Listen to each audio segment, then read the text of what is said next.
medyo mahaba na kasi yung buhok niya kaya kailangan magbitan kasi nga maraming nagsasabi na parang ang dami ng baon. And then ayan, pumunta kami ng lugar. Ayan, medyo konti lang dito yung mga nakakaya kasi na bihibihira lang dito yung mga pumupunta sa aming paroroonan. At ayan, habang kami ay naglalakbay, syempre video pa rin ako. And then yan, maraming mga bahay na madadaanan. Medyo tahimik yung lugar na yan. Actually, yan yung yung way papuntang Marangko. And then yan, ang gaganda ng paintings nila, oh.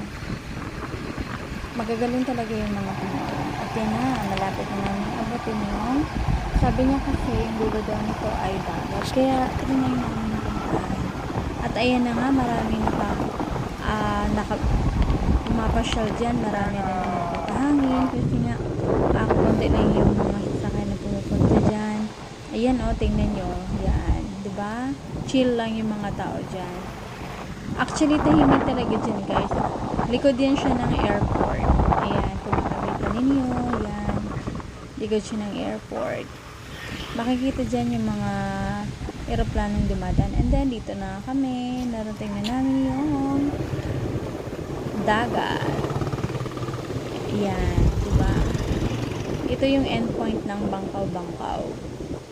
Kaya trinay namin puntahan. At ayan na nga. Yan. Kung makikita ninyo, maraming mga floating cottages dyan.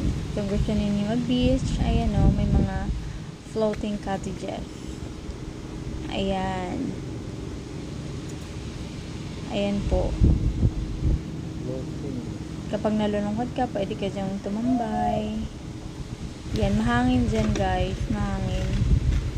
At yun na nga, bumalik na kami. Siyempre, pinagmasdan muna namin yung paligid ng airport. Ayan o. Ang sarap talaga dyan magpahinga. Ayan. Diba? Ang ganda. Ang ganda tingnan. At yun na nga kami. Nagpahinga kami konti. Siyempre, gusto namin magpahangin. Ayan. Para ma-feel namin yung fresh air. Grabing ganda talaga dyan, guys, magpahinga. Yan o, ang daming mga taong nagpapahinga. At ayan na nga ako, nagpicture-picture. Selfie-selfie pala. Ayan din yung driver ko. Ayan. At yan na nga. Ayan o, may nagdi-date, may naglalakad, may nagpapahinga. Ayan. Ang ganda talaga ng view dito. Lalo na kapag may problema ka, na-stress ka, yan, dyan ka lang pumunta. Endpoint yan siya ng Bangkaw Street. Sabi ko nga, kapag nalulungkot kami, naboboring kami sa bahay, punta lang kami dito para kami magpahinga. Ayan, kung makikita ninyo, ang dami rin dyan pumapasyal. Ang ganda tingnan ng tanawin, kasi nga puro green. Kapag green daw kasi nakakabigay daw yun ng refreshment sa utak natin. Ang cute ng aso ba siya? At yun na nga, syempre. Ang cute ng aso na yan, oh.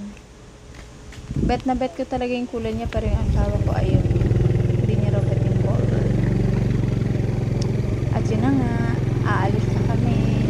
Kunting pahinga lang siya. Babalik na lang kami next time. At yan, pauwi na kami. Ang ganda talaga dyan, guys. Ayan o, ang daming pumapasyal. May upuan pa silang dala. May mga sasakyan, may naglalakad. Ayan. Ang ganda dyan ng area. Try niyong puntahan, guys. Marirelax yung isip ninyo. Talagang malalanghap ninyo yung fresh air. Ayan na nga. Medyo malayo-layo rin siya from sa Capitol. Pero kung malapit ka lang naman dyan banda, ay madali mo lang napuntahan. At yan na nga, binabaybay namin yung daan, pauwi.